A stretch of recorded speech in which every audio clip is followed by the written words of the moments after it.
শপথ নিলেন রাষ্ট্রপতি মির্জা ফখরুল ইসলাম আলমগীর। রাষ্ট্রপতির কাছে শপথ নিলেন নতুন 4 মন্ত্রী, 2 প্রতিমন্ত্রী। সমমর্যাদার ভিত্তিতে ভারত সফরে যেতে পারেন প্রধানমন্ত্রী। রাজশাহীতে জামায়াত আমির। এখনও চূড়ান্ত হয়নি সফর, জানালেন প্রেস সচিব।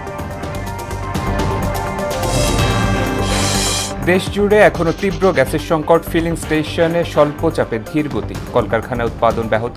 সীমাহীন দুর্ভোগে মানুষ। এবং কিম জং উনের সঙ্গে বৈঠক করতে চান ডোনাল্ড ট্রাম্প। ওয়াশিংটনের আগ্রহের এখনই সাড়া দিতে নারাজ পিয়ংইয়ং। আসতে পারে কঠোর শর্ত।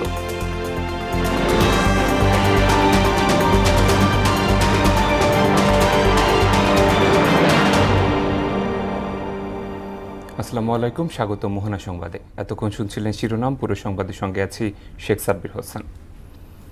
দেশে 23তম রাষ্ট্রপতি হিসেবে শপথ নিয়েছেন রাষ্ট্রপতি মির্জা ফখরুল ইসলাম আলমগীর। সন্ধ্যায় বঙ্গভবনের দরবার হলে তাকে শপথ বাক্য পাঠ করান জাতীয় সংসদের ভারপ্রাপ্ত স্পিকার ব্যারিস্টার কায়সার কামাল। শপথ অনুষ্ঠানে উপস্থিত ছিলেন প্রধানমন্ত্রী তারেক রহমান, সহধর্মিণী ডাক্তার জুবাইদা রহমান। আর উপস্থিত ছিলেন ভারপ্রাপ্ত মহাসচিব, স্পিকার, ডেপুটি স্পিকার, বিরোধী দলীয় নেতা সহ মন্ত্রী প্রতিমন্ত্রীরা। তানজিদ ভুঁইয়ার প্রতিবেদন। মন্ত্রিপরিষদ বিভাগের সার্বিক তত্ত্বাবধানে শপথ অনুষ্ঠান উপলক্ষে নতুন রূপে সাজে দরবার হল। ঐতিহাসিক হলে এর আগেও বহু রাষ্ট্রপতির শপথ ও রাষ্ট্রীয় গুরুত্বপূর্ণ অনুষ্ঠান সম্পন্ন হয়েছে। মন্ত্রিপরিষদ বিভাগের সচিব নাসিমুল গনির তত্ত্বাবধানে কোরআন তেলাওয়াতের মধ্য দিয়ে শপথ অনুষ্ঠান শুরু হয়। এ সময় উপস্থিত ছিলেন প্রধানমন্ত্রী তারেক রহমান ও তার সহধর্মিণী ডাক্তার জুবাইদা রহমান। উপস্থিত ছিলেন বিএনপির ভারপ্রাপ্ত মহাসচিব Ruhul Kabir Rizvi, speaker, deputy speaker, বিরোধী দলীয় নেতা সহ মন্ত্রী প্রতিমন্ত্রীরা। আরও উপস্থিত ছিলেন 3 বাহিনীর প্রধান, সরকারের উচ্চপদস্থ সামরিক ও বেসামরিক কর্মকর্তা, বিভিন্ন বিশ্ববিদ্যালয়ের উপাচার্য, বিশিষ্ট রাজনৈতিক নেতা, সুশীল সমাজের প্রতিনিধি, গণমাধ্যমের সম্পাদক ও জ্যেষ্ঠ সাংবাদিকরা। ঢাকায় নিযুক্ত বিভিন্ন দেশের রাষ্ট্রদূত, হাইকমিশনার ও বিদেশি কূটনীতিকদেরও এই ঐতিহাসিক মুহূর্তের সাক্ষী হন। পরে রীতি অনুযায়ী ভারপ্রাপ্ত রাষ্ট্রপতি হাফিজ উদ্দিন আহমেদ নবনিযুক্ত মহামান্য রাষ্ট্রপতিকে দায়িত্ব বুঝিয়ে দেন। রাষ্ট্রপতির শপথের পর নতুন 4 মন্ত্রী ও 2 প্রতিমন্ত্রীকে শপথ বাক্য পাঠ করান নবনির্বাচিত রাষ্ট্রপতি মির্জা ফখরুল ইসলাম আলমগীর। বিশ্বস্ততার সহিত পালন করিব। রাষ্ট্রপতি, মন্ত্রী ও প্রতিমন্ত্রীর শপথ শেষে বিয়োগলে বেজে ওঠে জাতীয় সংগীতের সুর। এদিকে নবনির্বাচিত রাষ্ট্রপতিকে শুভেচ্ছা জানিয়েছেন পাকিস্তানের প্রেসিডেন্ট আসিফ আলী জারদারি ও ভারতের রাষ্ট্রপতি দ্রৌপদী মুর্মুর। তানজিদ ভুঁইয়া, মোহনা সংবাদ, ঢাকা। এদিকে রাষ্ট্রপতি হিসেবে শপথ নেয়ার আগে শহীদ রাষ্ট্রপতি জিয়াউর রহমান ও সাবেক প্রধানমন্ত্রী বেগম খালেদা জিয়ার সমাধিস্থলে শ্রদ্ধা জানিয়েছেন মির্জা ফখরুল ইসলাম আলমগীর। শুক্রবার বাদ জুমা রাজধানীর শেরে বাংলা নগরের জিয়া উদ্যানে তাদের সমাধিস্থলে যান মির্জা ফখরুল। সেখানে ফুল দিয়ে প্রয়াত এ 2 নেতার প্রতি গভীর শ্রদ্ধা জানান তিনি। এরপর তাদের রুহের মাগফিরাত কামনা করে সূরা ফাতেহা পাঠ ও বিশেষ মোনাজাতে অংশ নেন নবনির্বাচিত রাষ্ট্রপতি। বাংলাদেশ জামায়াতে ইসলামীর আমির ও জাতীয় সংসদের বিরোধী দলীয় নেতা ডাক্তার শফিকুর রহমান বলেছেন, প্রধানমন্ত্রীর পার্শ্ববর্তী দেশ ভারত সফর করতেও কোনো অসুবিধা নেই, তবে সফর করতে হতে হবে সমতার, সমমর্যাদার এবং বন্ধুত্বের। এখন এই দেশের মানুষ আর কারো আধিপত্যবাদ মেনে নেবে না।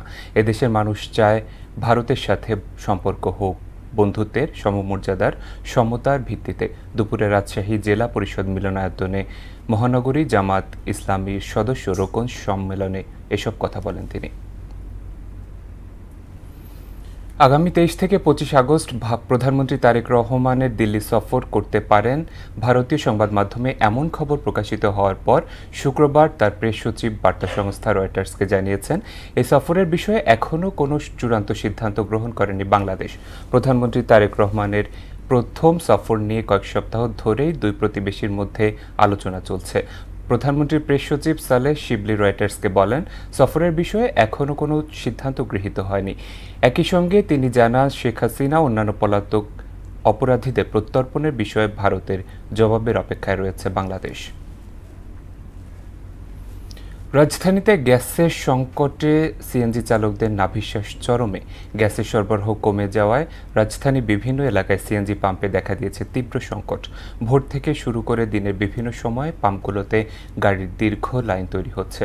ঘন্টার পর ঘন্টা অপেক্ষা করেও অনেক চালক গ্যাস পাচ্ছে না, কোনো কোনো পাম্প থাকছে বন্ধ। একদিকে যেমন নষ্ট হচ্ছে কর্মঘণ্টা, অন্যদিকে ব্যাহত হচ্ছে স্বাভাবিক যান চলাচল, বিপর্যস্ত হচ্ছে জীবন ও জীবিকা। আরও জানাচ্ছেন উষা ফেরদৌস। এখন আমাকে সংসার চালাইতে বড় কষ্ট। 30-40 হাজার টাকা ঋণ করে আমরা বর্তমানে চলতে আছি, মানে যে সুদ দেয় না এরপর চলি। গাড়ির চাকা থেমে গেলে সঙ্গে থেমে যায় জীবনের চাকাও। ঠিক যেমনি ভাবে থেমে আছে সিএনজি পাম্পের গাড়িগুলো। গ্যাস না থাকায় কেউ আবার টেনে আনছেন সিএনজি। গাড়িতে গ্যাস নাই, এই কারণে টেনে আনিয়ে আসতেছি। কারণ সেলফ মারলে তো সেলফ নষ্ট হয়ে যাবে, বারবার কি সেলফ মারা সম্ভব হয়? বেশ কিছুদিন ধরে চলমান গ্যাস সংকট আরো তীব্র হয়েছে। গ্যাসের জন্য দীর্ঘ সময় লাইনে দাঁড়িয়ে থাকতে গিয়ে চালকদের ভোগান্তি বেড়েছে কয়েক গুণ। গ্যাস পাম্পও উপরে গেলে 60 টাকা 70 টাকা, আবার মনে করেন আর এক পাম্পে যাইয়া 3 ঘন্টা কাটান লাগবো। অনেক ক্ষতি হয়। এই যে 4-5 ঘন্টা সিরিয়ালে, সকাল 7টার দিকে সিরিয়াল দিচ্ছে, এখনো গ্যাসের লাইনেই আছে। আয় কমে যাচ্ছে, বাড়ছে গাড়ি পরিচালনার খরচ এবং তৈরি হচ্ছে অতিরিক্ত চাপ। প্রতিদিনের গাড়ির জমা দিতেও হিমশিম খাচ্ছেন তারা। আমরা 10-15 বছর ধরে আমি সিএনজি চালাই, আমি এরকম সমস্যা কোনোদিন দেখি নাই। মনে করেন বেতন নিতেই খুব কষ্ট হয়ে যায়, মালিকের জমা তো দূরের কথা। গ্যাস না থাকায় কোনো কোনো স্টেশন বন্ধ রাখা হচ্ছে। এই সংকটে সবচেয়ে বেশি বিপাকে পড়ছেন নিম্ন ও মধ্যম আয়ের চালকেরা। আয় উল্লেখযোগ্যভাবে কমে গেছে। 4 ঘন্টা 5 ঘন্টা বয়ে থেকে 60 টাকা 70 টাকার গ্যাস পাই, যেটা সত্য তো আর কি বিষয়টা। তো এরকম হলে তো একটা জীবন বাঁচানো যায় না, ফ্যামিলি বাঁচানো যায় না, কষ্ট হয় অনেক। গ্যাস বাংলাদেশে উৎপাদন, আমরাই গ্যাস পাইতেছি না। বিশেষ করে মোটর লাইনে যারা আছি, এরকম গ্যাসের সংকট হইলে আমাদের তো ফ্যামিলি আছে না, তা আমরা কিভাবে চলি এভাবে? এর সঙ্গে দিনের বিভিন্ন সময় ও রাতের লোডশেডিংয়ে দুর্ভোগ আরও বাড়ছে। উষা ফেরদৌস, মোহনা সংবাদ, ঢাকা। চিকিৎসায় কোনো ধরনের অবহেলা বরদাস্ত করা হবে না বলে হুঁশিয়ারি দিয়েছেন স্বাস্থ্যমন্ত্রী সরদার মোহাম্মদ সাখাওয়াত হোসেন।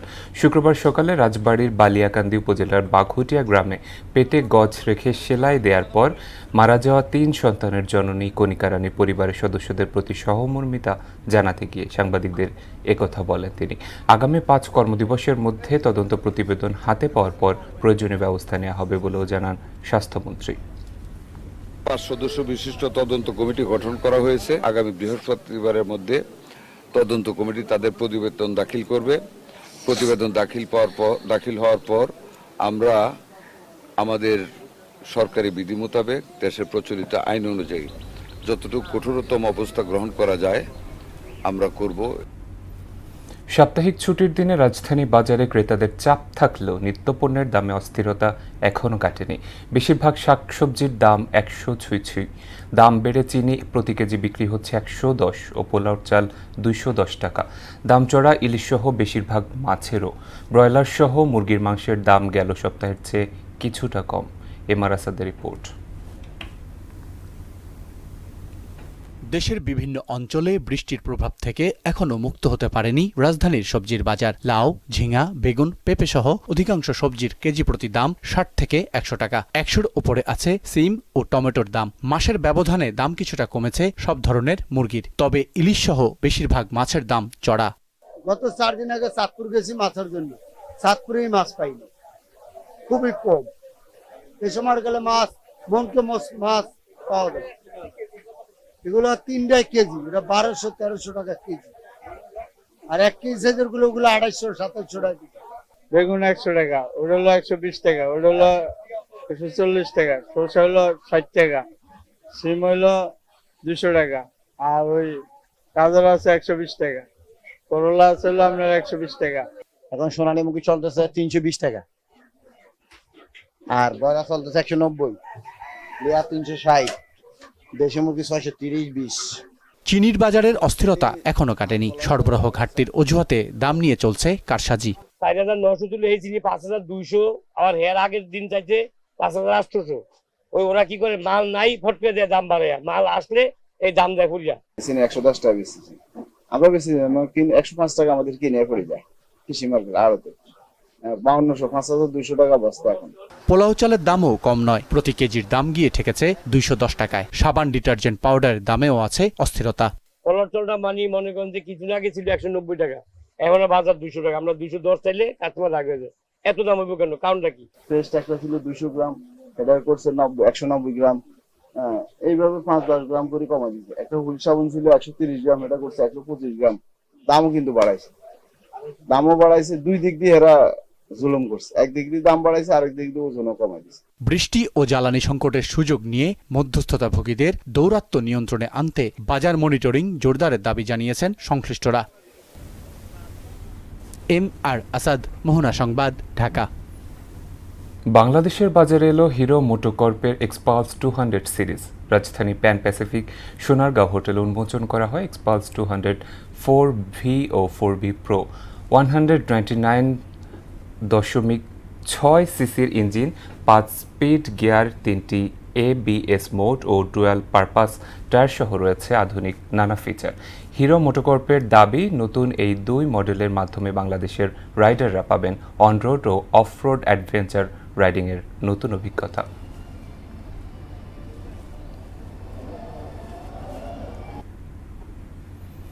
এবার আন্তর্জাতিক প্রসঙ্গ। চলতি বছরের শেষ দিকে কিম জং উনের সঙ্গে বৈঠক করতে চান মার্কিন প্রেসিডেন্ট ডোনাল্ড ট্রাম্প। তবে বৈঠকের বিষয়ে এখনও কিছু নিশ্চিত করেনি পিয়ংইয়ং। দুই নেতার ব্যক্তিগত সম্পর্ক চমৎকার হলেও বৈঠকের ক্ষেত্রে কঠোর শর্ত আরোপ করতে পারে উত্তর কোরিয়া। শুক্রবার এক প্রতিবেদনে তথ্য জানিয়েছে ব্রিটিশ বার্তা সংস্থা রয়টার্স। MR শাহিনের ডেস্ক রিপোর্ট। চলতি বছরের শেষ দিকে উত্তর কোরিয়ার নেতা কিম জং উনের সঙ্গে বৈঠক করতে চান মার্কিন প্রেসিডেন্ট ডোনাল্ড ট্রাম্প। তবে বৈঠকের ক্ষেত্রে শর্ত আরোপ করতে পারে উত্তর কোরিয়া। চলতি সপ্তাহের শুরুতে দক্ষিণ কোরিয়ার সঙ্গে যৌথ সামরিক মহড়া কমানোর ঘোষণা দেন ট্রাম্প। কিম জং উনের কাছে কমপক্ষে 57টি শক্তিশালী পরমাণু বোমা আছে বলে এর আগে দাবি করেন তিনি। পরমাণু বোমার অধিকারী হওয়ায় উত্তর কোরিয়ার সর্বোচ্চ নেতার সঙ্গে মিলেমিশে থাকা জরুরি বলেও মন্তব্য করেন তিনি। মার্কিন পররাষ্ট্র দপ্তর জানিয়েছে, কোনো পূর্ব শর্ত ছাড়াই উত্তর কোরিয়ার সঙ্গে আলোচনায় বসতে প্রস্তুত ওয়াশিংটন। তবে পিয়ংইয়ং এর অবস্থান বলছে বৈঠকটি সহজে হওয়ার সম্ভাবনা নেই।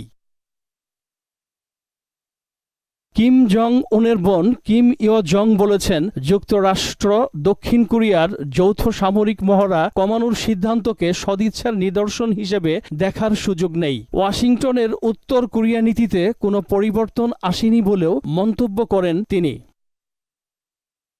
বিশ্লেষকদের মতে, কিমের সঙ্গে বৈঠক করতে হলে উত্তর কোরিয়া যুক্তরাষ্ট্রের নীতিতে বড় পরিবর্তন, পিয়ংইয়ং এর কাছে বৈরী বিষয়গুলো প্রত্যাহার এবং দেশটির পারমাণবিক শক্তির মর্যাদা মেনে নেওয়ার মতো শর্ত দিতে পারে। তবে মার্কিন পররাষ্ট্র দপ্তর জানিয়েছে, উত্তর কোরিয়ার সম্পূর্ণ পারমাণবিক নিরস্ত্রীকরণের লক্ষ্য থেকে সরে যায়নি যুক্তরাষ্ট্র। এর আগে 2018 ও 2019 সালে কিমের সঙ্গে বৈঠক করেছিলেন ট্রাম্প। তবে উত্তর কোরিয়ার পারমাণবিক অস্ত্র ত্যাগের বিষয়ে মতবিরোধের কারণে সেই আলোচনা ব্যর্থ হয়। এখন চীন ও রাশিয়ার সঙ্গে উত্তর কোরিয়ার সম্পর্ক আরও ঘনিষ্ঠ হওয়ায় কিমের দ্রুত আলোচনায় ফেরার আগ্রহও কম বলে মনে করছেন বিশ্লেষকরা। MR শাহিন, মোহনা সংবাদ। ইরানের ওপর নতুন করে অর্থনৈতিক নিষেধাজ্ঞা আরোপ করেছে যুক্তরাষ্ট্র। একই সঙ্গে দেশটির সরকার পতনেরও হুমকি দিয়েছে ওয়াশিংটন। একে অর্থনৈতিক সন্ত্রাসবাদ এবং মানবতা বিরোধী অপরাধ বলে নিন্দা জানিয়েছে ইরান। মুসলিম দেশগুলোর সম্পদ ও কাঁচামাল লুট করতে শত্রুরা তৎপর বলে মন্তব্য করেছেন ইরানের পার্লামেন্টের স্পিকার মোহাম্মদ বাঘের গালিবাফ। ঐশী আলমের ডেস্ক রিপোর্ট। ইরানের ওপর নতুন করে অর্থনৈতিক নিষেধাজ্ঞা আরোপ করেছে যুক্তরাষ্ট্র। অন্য কোনো দেশ ইরানকে অর্থনৈতিকভাবে সহায়তা করলে তাদের বিরুদ্ধেও নজিরবিহীন ব্যবস্থা নেওয়া হবে বলে হুঁশিয়ারি দেন মার্কিন প্রেসিডেন্ট ডোনাল্ড ট্রাম্প। তবে বিশ্লেষকদের মতে, ইরানের গুরুত্বপূর্ণ বাণিজ্যিক অংশীদার চীন ও রাশিয়াকে এই চাপের মধ্যে আনা ট্রাম্পের জন্য সহজ হবে না। বিশেষ করে চীনের সঙ্গে ইরানের বড় পরিসরের তেল বাণিজ্য এবং রাশিয়ার সঙ্গে দীর্ঘদিনের কৌশলগত সম্পর্ক ওয়াশিংটনের পরিকল্পনাকে বড় চ্যালেঞ্জের মুখে ফেলতে পারে। ট্রাম্পের এই পরিকল্পনা বাস্তবায়ন করা কঠিন হতে পারে বলে মনে করছেন তারা। নিষেধাজ্ঞায় টার্গেট করা হয়েছে সাধারণ ইরানিদের, যা অর্থনৈতিক সন্ত্রাসবাদ এবং মানবতা বিরোধী অপরাধ বলে এর নিন্দা জানিয়েছে ইরান। এদিকে মুসলিম দেশগুলোর সম্পদ ও কাঁচামাল লুট করতে শত্রুরা তৎপর বলে মন্তব্য করেছেন ইরান পার্লামেন্টের স্পিকার মোহাম্মদ বাঘের গালিবাফ। একই সঙ্গে যুক্তরাষ্ট্রের আরোপ করা অন্যান্য নিষেধাজ্ঞা মোকাবিলায় পরিকল্পনা নেয়ার আহ্বান জানান তিনি। ঐশী আলম, মোহনা সংবাদ। শেষ করব মোহনা সংবাদ, যাবার আগে শিরোনামগুলো আরও একবার।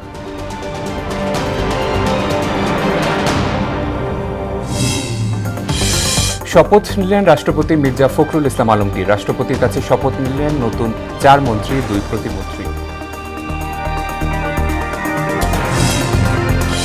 সমমর্যাদার ভিত্তিতে ভারতে সফরে যেতে পারেন প্রধানমন্ত্রী। রাজশাহীতে জামায়াতের আমির। এখনও চূড়ান্ত সিদ্ধান্ত হয়নি, জানালেন প্রেস সচিব। দেশজুড়ে এখনও তীব্র গ্যাসের সংকট। ফিলিং স্টেশনে স্বল্প চাপে ধীর গতি। কলকারখানায় উৎপাদন ব্যাহত। সীমাহীন দুর্ভোগে মানুষ।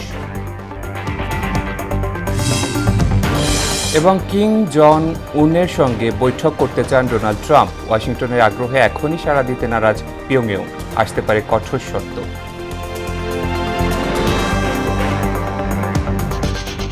এই ছিল মোহনা সংবাদে। পরবর্তী সংবাদ রাত 12টায়। মোহনার সবশেষ খবর জানতে ভিজিট করুন www.mohana.tv। সংবাদ দেখতে পারেন ফেসবুক এবং ইউটিউবে। এতক্ষণ সঙ্গে থাকার জন্য ধন্যবাদ।